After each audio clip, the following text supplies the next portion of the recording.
గరికపాటి గారు ఏమేం కామెంట్ చేశారు, పుస్తకాలు ఫ్రీగా ఇవ్వద్దు, బట్టలు ఫ్రీగా ఇవ్వద్దు, మిడ్ డే మీల్స్ పెట్టొద్దు అని చెప్పేసి చెప్పడం జరిగింది. మరి ఇది ఎంతవరకు సబబు? ఒకసారి ఒక టీచర్ క్లాస్లో పాఠం చెప్తున్నాడు, చాలా యాక్టివ్గా పాఠంలో మొత్తం లీనమయ్యి టీచర్ ఆ పిల్లలకి పాఠం చెప్తున్నాడు.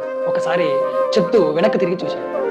ఎప్పుడూ బాగా క్లాస్లో యాక్టివ్గా సమాధానాలు చెప్పేటువంటి ఒక విద్యార్థి డల్గా ఉన్నాడు.